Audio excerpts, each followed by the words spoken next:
Issiq tashqarida, uyingiz esa salqin, shabada, kechki salqinda hovlingiz juda ham bir yoqimli tabiat bo'ladigan bo'lsa, maza. O'rtoqlar, lokatsiyani eshiting. Sergeli Qo'yliq 5 ga kelganmiz. Qo'yliq 5 bozorchaning yonginasi yoki-da 47-maktab. Metro ham Qiyot metrosi uncha uzoq emas, atagina 500 metr chiqadi. Bog'cha, maktab, zeleniy zona, tinch hovli, hamma bilsa kerak. Xo'p, uyimiz 5 qavatli panelli binoni 4-etajida 4 xona o'rtoqlar. Kvadraturasi hujjatida 99. Kirib yashash uchun tayyor mebel texnikalari bilan. O'rtoqlar, qiziq bo'ladigan bo'lsa, oxirigacha ko'ring, planirovka bilan tanishtiraman. Bu uyga kirish qismimizda ko'ryapsizlar. Uyga kirganimizda shunaqangi keng katta koridor, hol, o'zini shunaqangi shkaflari bor. Ko'rib turgan narsalaringiz deyarli hammasi qoladi. Bitta stereokan tashqari barcha buyuk qoldiriladi.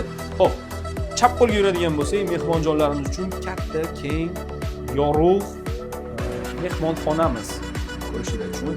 Buni yonginasidan 10 qo'lga yuradigan bo'lsak, bolalar yotoqxonasi. Bunda hozirda bu o'g'il bolalar yotoqxonasi ekan. Buni yonginasida ko'rasizlar, qizlarimiz uchun yotoqxona. Juda ham chiroyli mebellarni qo'yib qo'yilgan. Hammasi qoldiriladi. Agar to'g'riga o'tadigan bo'lsa, koridor bo'ylab chap qo'lda родительский спальня ko'rasizlar. Keng, kattagina родительский спальня. Mebel texnikalari chiqib ketadi. Barcha gilam pardalar qoldiriladi. To'g'rida o'zini shunaqangi shkoflarini qildirib qo'yilgan ekan. Bundan tashqari bu tomonda kladovочныйлari ham bor ekan. O'zingizlarning xohishingizga ko'ra yana foydalansanglar bo'ladi. Xo'p, kirganimizda chap qo'lga yuradigan bo'lsak, razdельный sanuzelga kirishimiz mumkin. Hojatxonasi, ko'rayotganingizdek, yonginasida hammomi ko'rasizlar.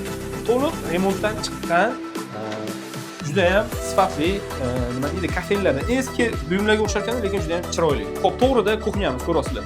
Veranda ochilgan, shundoqqina shunaqangi o'tirib choy ichishlik uchun tapchalar qildirib qo'yilgan, mana bunaqangi zamonaviy qilib mebellari, choy ichishlik uchun sharoitlari chiqib qo'yilgan. Shundoqqina qarasangiz, metro, avtobus bekatlari ko'rinib turadi o'rtoqlar. Xo'p, uyimizning narxiga keladigan bo'lsak, o'rtoqlar, narxini 84 ming deb belgiladik. Zo'ra, yon atrofdagi uylarning narxiga qaraganda ancha arzon qo'yilyapti. Xo'p, qiziq bo'lsa, pastda raqamlarimizni ham qoldiryapmiz. Aloqaga chiqib, ma'lumotini olib, kelib, ko'rib, savdosini qilib, barakasini qilsanglar bo'ladi.